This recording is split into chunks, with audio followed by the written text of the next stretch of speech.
ବର୍ଷ ହେଲା ଶୋଇଥିଲି। ଆଜି ନିଦ ଭାଙ୍ଗିଲା। ମୋତେ ବହୁତ ଜୋରରେ ଭୋକ ଲାଗୁଛି। ମୋତେ ଖାଇବାକୁ ପଡ଼ିବ, ନହେଲେ ମୋର ଶକ୍ତି କମିଯିବ। ପାଖ ଗାଁକୁ ଯିବି, ସେ ଗାଁର ସବୁ ଲୋକମାନଙ୍କୁ ଖାଇଦେବି।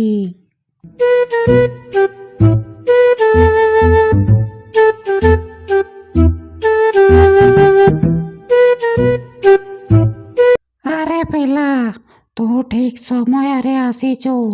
ମୁଁ ଏବେ ତମ ଗାଁକୁ ଯାଉଥିଲି ଲୋକମାନଙ୍କୁ ଖାଇବା ପାଇଁ।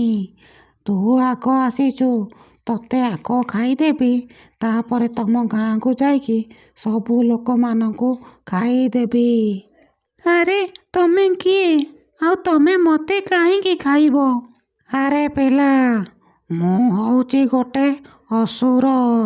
ମୁଁ 100 ବର୍ଷ ଯାଏଁ ଶୁଏ, ଆଉ ଯେଉଁଦିନ ଉଠେ ଲୋକମାନଙ୍କୁ ଖାଏ। ଆଜି ମୁଁ ଉଠିଛି, ମାନେ ଲୋକମାନଙ୍କୁ ଖାଇବି। ତମ ଗାଁକୁ ଯାଇକି ତମ ଗାଁର ସମସ୍ତ ଲୋକମାନଙ୍କୁ ଖାଇବି। ଆଗ ତତେ ଖାଇଦେବି। ଆରେ ଅସୁର ମହାଶୟ, ମୁଁ ତ ଛୋଟ ପିଲାଟା। ମୋତେ ଖାଇଲେ କ'ଣ ତମ ପେଟ ପୁରିବ? ତମେ ମୋତେ ଛାଡ଼ିଦିଅ, ଆଉ ଗାଁ ଲୋକମାନଙ୍କୁ ଖାଇଦିଅ। ନା ନା, ସେମିତି ହବନି।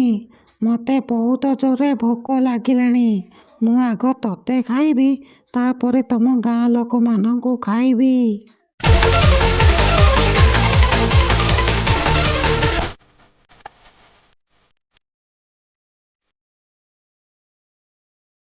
ଆରେ ରହିଯା।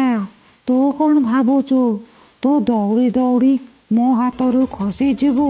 ମୁଁ ତତେ ଜମା ଛାଡ଼ିବିନି। ମୁଁ ତତେ ଆଗ ଖାଇବି। ଆରେ ପିଲା, ମୋତେ ଏଥରକ ଛାଡ଼ିଦେ। ମୋର ଭୁଲ ହେଇଗଲା। ମୁଁ ତତେ ଖାଇବି ବୋଲି କହିବାର ନଥିଲା। ତୁ ମୋତେ ଛାଡ଼ିଦେ। ମୁଁ ଏହି ଜଙ୍ଗଲରୁ ସବୁଦିନ ପାଇଁ ଚାଲିଯିବି। ତତେ ଏମିତି କେମିତି ଛାଡ଼ିଦେବି? ତୁ ମୋତେ ଖାଇବୁ ବୋଲି କହୁଥିଲୁ ନା? ତତେ ଏବେ ମଜା ଚଖଉଛି, ରହ।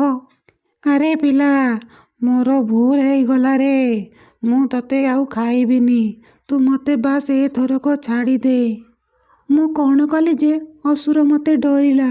ଫୁଲ୍ ଭିଡ଼ିଓରେ ଦେଖେଇବି। ଫୁଲ୍ ଭିଡ଼ିଓରେ ବହୁତ ମଜା ଆସିବ। ଦେଖିବା ପାଇଁ এই ଭିଡ଼ିଓକୁ ଗୋଟିଏ ଲାଇକ୍ କରନ୍ତୁ, ଆଉ ଚ୍ୟାନେଲକୁ ସବସ୍କ୍ରାଇବ୍ କରିକି ଅପେକ୍ଷା କରନ୍ତୁ। ଭିଡ଼ିଓ ସନ୍ଧ୍ୟାରେ ଆସିବ।